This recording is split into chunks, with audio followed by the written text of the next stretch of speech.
I'll have the details for our book competition shortly, but first, let's go to Wellington, where our political commentator Colin James is standing by. Hello, Colin. Thanks for joining us this morning. Kia ora, Rachel.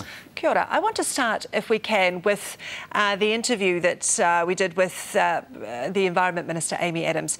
What's the significance of someone like Guy Salmon, an experienced environmentalist, coming out and essentially having a crack at the government over its changes to the RMA?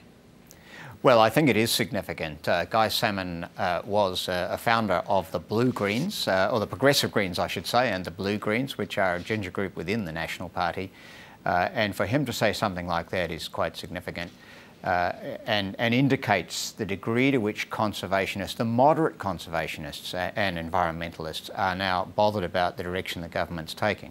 And in fact, as I understand that there was some rather testy meeting between environmental groups and Amy Adams on Thursday morning.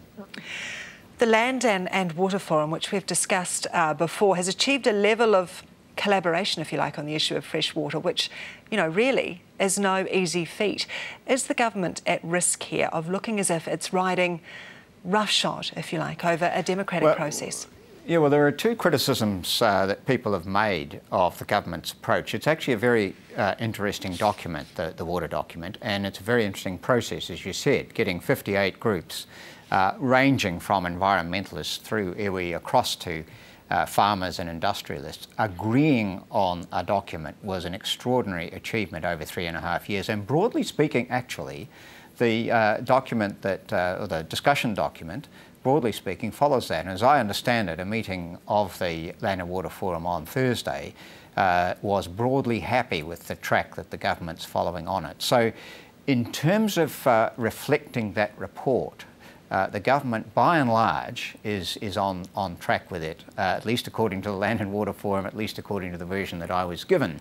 The two criticisms that some people make of it are that the government is cherry-picking. Well, I don't think the Land and Water Forum quite agrees with that, or that it's potentially undermining the forum's work. And again, I don't think that we've got the evidence that says that yet. We've had some interesting commentary this morning too about the Tiwai Point Smelter, Colin. What do you make of the government stepping in there to take over negotiations? Well, there's an interesting parallel because Rio Tinto bought a lot of aluminium plants at a time when the price was high. And you may recall Solid Energy made some plans when the price of coal was high, and the price of aluminium dropped by about 40% or so, and made them a lot of them uneconomic. The Tiwai Point plant is in fact one of the very best in the world, people tell me, and it's just got caught up in Rio Tinto having to shed a whole lot of assets to sort out its balance sheet. But the government stepping in, very interesting, whether that's short or medium term, as Kerry McDonald was pretty careful to say. Longer term, Tony Ryle said there's a wide gap between Meridian and Rio Tinto longer term, so that he's really talking about a shorter term. So what happens in the longer term? We get back to what happens to the electricity price, and it's very complicated. Potentially for, what, 3 to 5 years? It sits roughly where it is with the same process going on, and then changes because Rio Tinto closes down, or whoever then owns Tiwai Point closes it down, and the electricity price adjusts. All very interesting.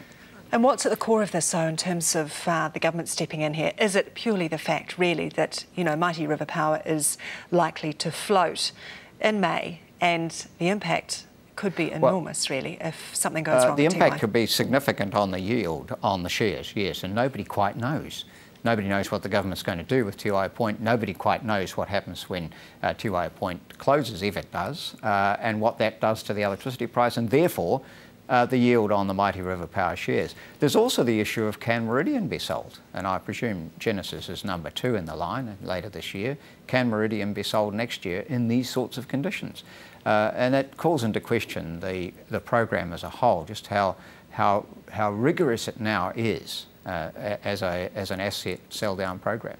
And I've had some quite conservative people say to me that they're bothered about it, and normally those people would have been right on side with the sale. So there's a bit of iffiness, and this is the big issue coming up next month. The 440,000 people signed up to buy shares or pre-registered, and 390,000 said they want it stopped, and a citizens-initiated referendum. Very interesting balance, that. Going back to the points you were raising before, on the whole RMA, the whole environmental stance of this government.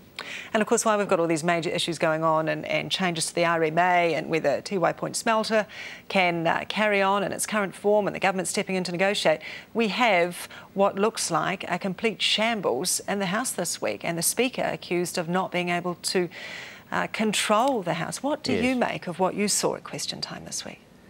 Well, the Prime Minister treats question time like a bit of a joke. Yes, occasionally he does answer questions, but he's a bit of a larrikin, and that raises the temperature on both sides of the House. And Lockwood Smith had difficulty controlling it, and David Carter's having even more difficulty controlling it. But the point is, if people watched question time, they would feel upset, I think. It's a disgrace to the nation, question time. Colin James, political commentator. Appreciate your time this morning. Thank you. Thank you.